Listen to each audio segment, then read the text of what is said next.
Hello, everybody. We're here to talk about Obi-Wan Kenobi, Episode 5. I'm the Duke of Homerton.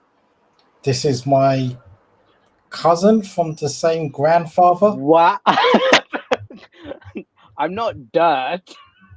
Hmm? I'm not dirt. Why did you say it like that? Oh, because I was trying to work out what I was going to say. That's why. It wasn't It's just like I'm related to it, but I'm not exactly sure. My cousin from the same grandfather. Yeah, that makes sense. That makes sense. From the same paternal grandfather. Obi-Wan Kenobi, Episode 5. I've heard a lot of people I know describing it as the best episode so far. It was. It answered a lot of questions, but at the same time, made us question a lot more things at the same time as well. Yeah. Which any good show should do. This was the penultimate episode of the series, so hi Ashoka, how you doing? That But yeah, so it's set up. It's still set up a fair bit for episode 6, which is good. But yeah, in most of these Marvel series, like the penultimate episode is often the one where a lot of the questions are answered, so they can just get on with like a huge kind of crescendo at the end. Yeah. But I think you agree this episode belonged to Reva. It did indeed. It did indeed. I think we should just kick off and talk about Reva. Shall we give a round of applause to the person who actually plays Reva? Yes, I think we should. Because she's doing a tremendous job, even though I've totally forgotten her name. It escapes me. Isn't her name Imogen something? To pay her the due respect, I'm going to Google it. 1 sec.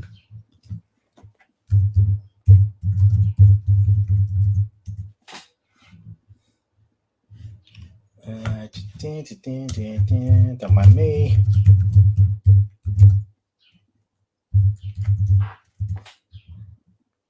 Moses Ingram. I was close. Yeah. Indeed, you might have been. So yeah, played by Reva. Played by Moses Ingram. Yeah, she's she has become, I think it's fair to say, one of Star Wars' most compelling bad guys because of her story, because of her backstory. Well, would you say she's a bad guy, or would you just say she's an anti-hero?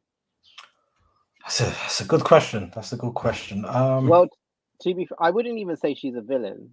She's not a villain, and she's not an antagonist. She's not really an anti-hero. I think she's just one of those. She's got her own personal mission, basically. Yeah, I think it's probably fair to say that she's occupied all of these. She hasn't occupied the role of hero yet. I think it's fair to say. Yeah, but I think maybe she did occupy the role of hero at the end of this episode. Wait, spoiler alert! There's going to be loads of spoilers, so please do not watch this episode without watching it.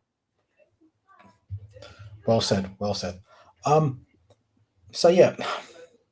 So we find out essentially that Reva is and was a youngling during Order 66, and she witnessed all of her fellow younglings being slaughtered, I imagine leading to huge amounts of PTSD for her. And she was even struck by Anakin, and it seems as though that actually this is how Reva worked out Darth Vader was in fact Anakin. The fact that she actually laid on the floor with her fallen youngling siblings, the fact that she actually done that, she's clearly seen a lot. We can guarantee that she didn't fall into the Inquisitors just willy-nilly. She literally was just like, okay, I need to play dead amongst all of these people to just survive. And to be fair, if you were to take that in terms of real life situations, like when wars and stuff like that happen, that stuff happens. It 100% happens. I mean, I can think of examples just from recent history of people doing that. Yeah, pretending to be dead and having to lay with other dead. I mean, that's dark, man. That is, especially considering they're talking about a child Yeah. doing this as well. It was dark, and bravo to Disney for actually telling that story. Mm-hmm. But what did you think of? We're gonna like go past, stop at Reva for a moment. But what did you think of? We actually finally saw proper footage of Hayden Christensen. Yes, it's finally happened. I was quite made up for Hayden Christensen. He's gotten a lot of stick for his portrayal of Anakin in the previous movies, myself included. Yeah. But I think this is a lovely bit of redemption for him. Oh yeah. And you could tell by the fighting scene between him and Obi-Wan in that temple setting that you could see that he wasn't Anakin no more. He was transitioning to something darker Yep. because when he was striking his lightsaber against Obi-Wan's, like it wasn't just like a hit and then stop or move back. It was a constant hacking. You could tell that Anakin's not there no more. This has always been Anakin's problem. He's always given in to his aggression. He's always felt the need to win. And as Obi-Wan says to him, it's about, the Jedi Order is there to preserve life, not to take it. Yeah. But Anakin's always had a slight issue with that. I mean, watching Clone Wars, I've always gotten the impression that Obi-Wan Kenobi absolutely hates Anakin from day dot, and really didn't want to be Anakin's Jedi Master in the first place. I mean, he is responsible for him. That's the thing. So it's just kind of like, where did all of this hate come from? This is what. Well, we know where all of this hate came from, but it's just kind of like, okay, so Obi-Wan, you need to rein him in a little bit. He's always had the dark side kind of stirring within him. It's fair to say. And what you see during Clone Wars, especially, you really see like Palpatine really kind of sense that darkness within him and put him in scenarios which kind of coax that dark side out of him. Yeah. I think as well, not being able to be open about his relationship with Princess Amidala. Yeah. I think that also kind of that also fed the darkness within him. The Jedi Order, because of their quite ancient ways, I think they do have a lot to blame. Yeah. They have to take responsibility for what Anakin became. It would have been a lot more simpler for him if he just walked away from the Jedi Order when he started questioning the Jedi Order. Yeah, absolutely. And him and Amidala could have just become a couple and raised their kids together and just lived happily ever after. Yeah. I mean, Order 66 probably still would have happened, but at least he would have been fighting on the other side. And probably could have probably helped thwart it. No, that's correct. Yeah, there's another special guest as well, by the way.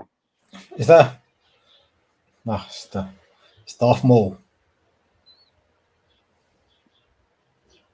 Hi. Okay, yeah. But yeah, back to Reva. We saw a lot of development with her.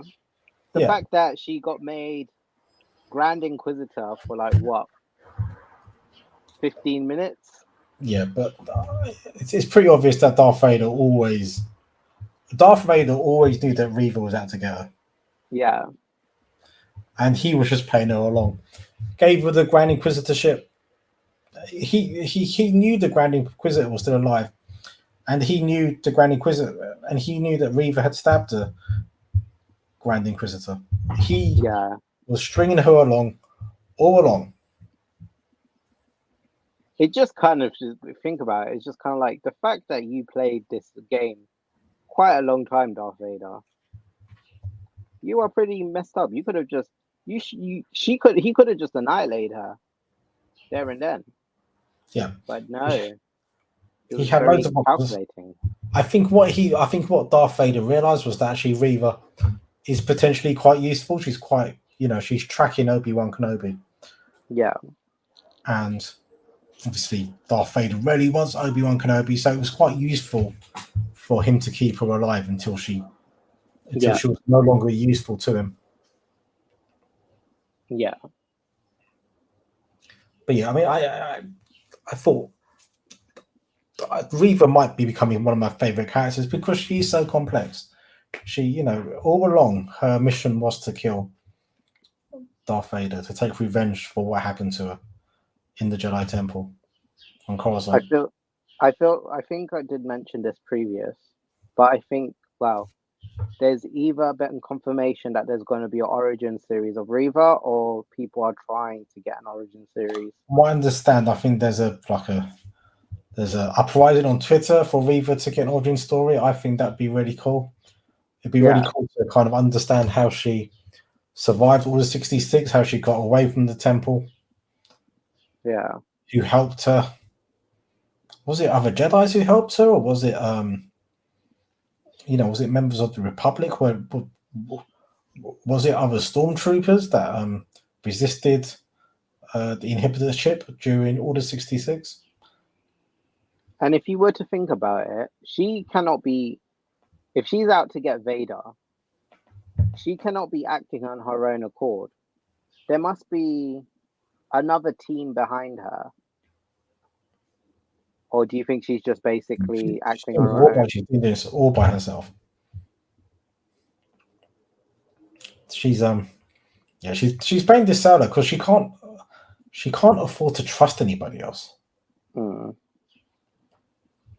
She's been keeping this all secret, and the moment Anakin works out who Reva is, that's the moment which she feels as though, okay, I can actually come clean with what my plan is. But even then, she's still scared to go after Vader. She doesn't know when the right moment is. Yeah. To go after him, and obviously, she resents Obi-Wan because he should have been looking after Anakin. So that's what basically Reva said to Obi-Wan when they were speaking to the door. It's just like, but he was your Padawan. Why didn't you rein him in? Where were you when the whole Order 66 was going on? You were nowhere to be found.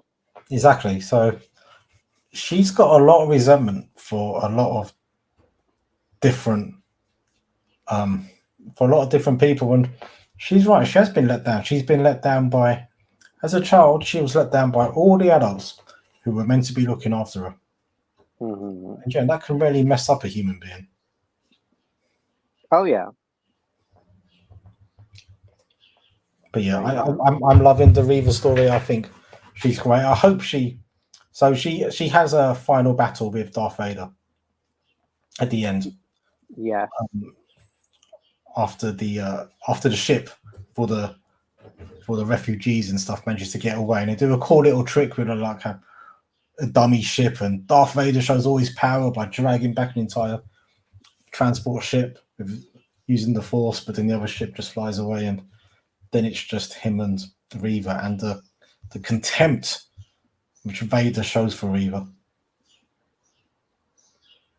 I just find it quite funny when, after Darth Vader defeated Reva, the Grand Inquisitor literally popped out of nowhere, was literally like, hello. Yeah, he's like, I've got two stomachs. Can't kill me. Yeah. But there were so many cool bits in the fight. The fact that Darth Vader doesn't even get out his own lightsaber. No, he just splits Reva's in half. Yeah, and that kind of shows just how much contempt Darth Vader had for Reva. He wasn't even willing to get his own lightsaber out. That's how much of a. It's just how much of a. What's the term? Just how much of a nothing he thought Reva was. I thought it was just tremendously telling. He only gets his lightsaber out for Obi-Wan because that's who he's trying to go for. He's trying to go for Obi-Wan. Like, he's basically like, I'm not getting my hands dirty unless it's this person. Yeah, he is showing.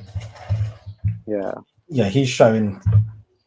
Like there are just some people he just doesn't rate whatsoever.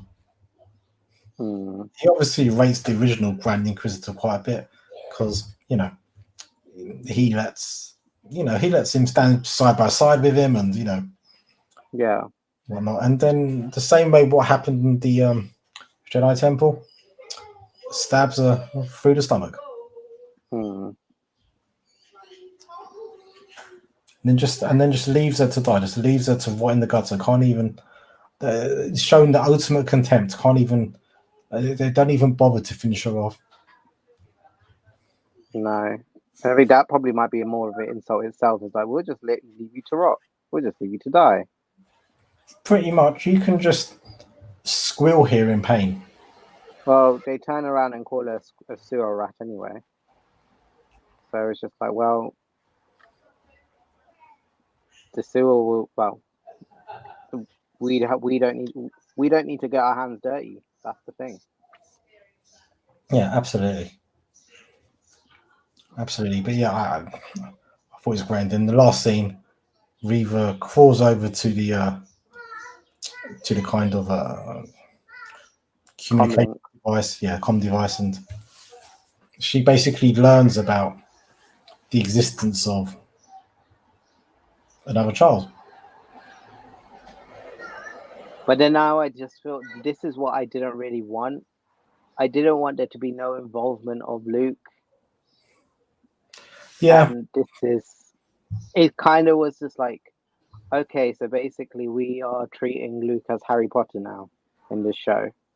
I feel like they've taken some of the spotlight off Leia now. Well, yeah, I think she had a hero moment, didn't she, where she gets the doors open so the ship can escape. Yeah. It was just kind of like, okay, we're done with you now. Yeah, she's had a hero moment. She's the one who tells Ice Cube's son, hey, get me a ladder. Mm-hmm.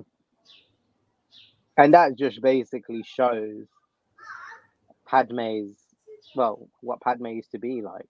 Yeah. She used to be like, okay, if no one else can do it, I'll just do it myself. Yeah, that kind of take charge attitude, taking the initiative. Yeah. So forth. But yeah. Do you think, though, Reva, what is her intention with Luke? What do you think it is? Is it to protect him from Darth Vader? But Darth Vader doesn't know about Luke as yet. Is it to draw Luke out as a way to draw Obi-Wan Kenobi out? Is this bit left me a bit confused? I'm not entirely sure what Reva's motivation is going to. And she's got to, find a doctor to repair the big hole in her stomach. What do you think her motivation here is for Luke? I think she's gonna probably try, and if you were to ask me, she's probably gonna try and locate Luke and maybe take him away from the current setting, or has plans to just take him away just to protect him. Because this is the thing. Now, it probably might be the case that no one was to protect her when she was a youngling. There's this person who's basically the last hope in the universe. Yeah. Even though the last hope is sleeping in bed, but then again, they are a child.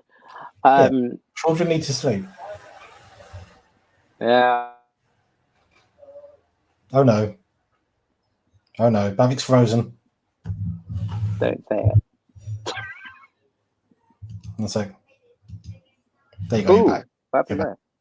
You're back. I just took you out and put you back in. I don't know what happened there. You're just looking a bit blurry, but I can hear you.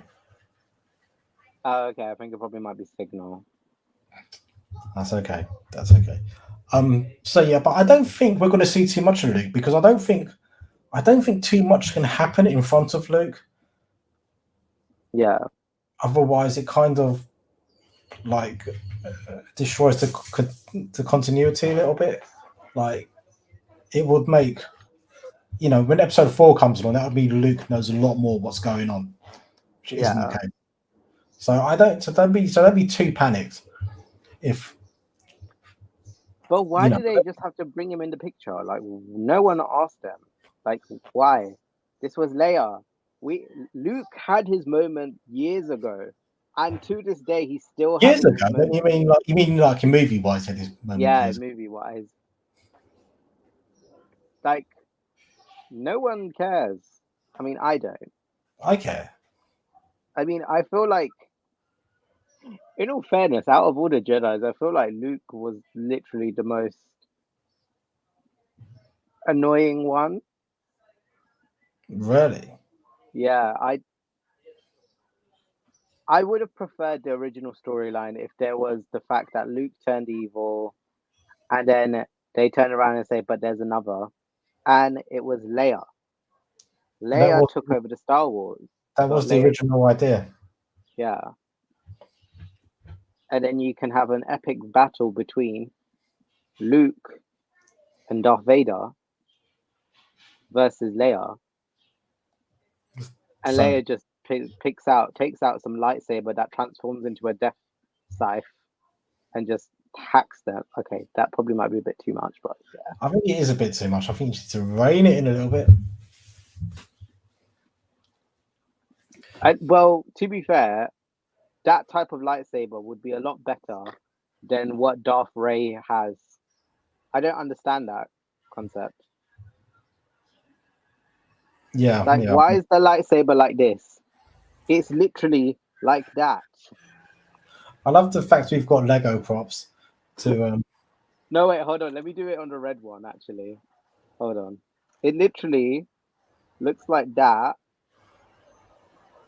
back to back, like that, and then it turns into that. Like, what does that serve? That serves no purpose. It does. You can do a spinning thing with it.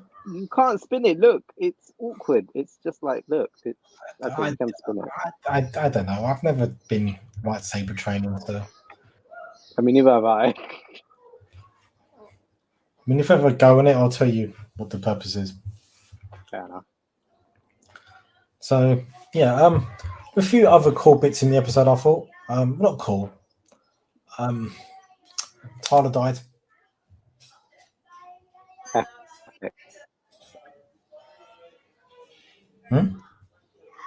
You broke up a little bit there. I know. I thought there was going to be a part where she turned evil when him. Oh god, I've lost Bavik again. Let's try and take him out. Oh, I've lost him. I appear to have lost him. Oh dear. Well, I'll just continue. With him just I'm still here. Can you hear me?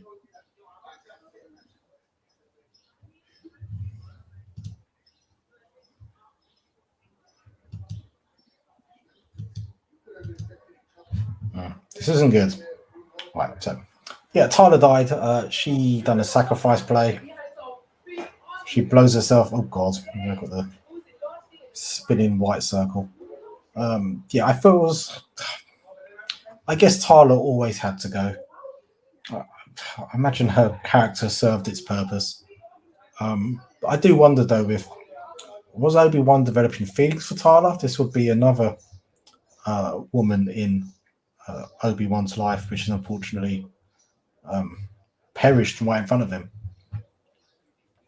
murdered right in front of him. But yeah, she went out a hero. She was blocking the stormtroopers, taking a gunshot to the stomach. Android standing over her. Oh, Bavik's totally gone now. Android standing over her and then bang, exploding. And now you can see my ironing board. Anyway, where's he gone? Yeah. So, and that was that. So, yeah, I think all in all, I think it was probably the best episode of the series. It sets up a lot. We now have Obi-Wan. He knows that Reva knows about Luke, and it'll be interesting to see how he deals with that moving forward. What's going to happen last episode? I can't quite work out what the big battle is going to be in the last episode. Is Reva going to be going? Is Reva going to be going to? I imagine she'll be going to Tatooine. So I imagine the last episode will finish on Tatooine. I think that's pretty much what will happen. But yeah, I've seen enough so far, me personally, that 100% I would like to see a season 2 of this. But maybe a season where actually I want to see more of Desert Hobo Obi-Wan Kenobi personally. I want to see him more just walking around in the desert, just being a bit of a hobo. But yeah, I think we have covered everything. My co-host has disappeared. I don't know where he's gone. I'll try and find him. Maybe the Sith actually took him. Who knows? But I will bid all of you farewell. Take it easy.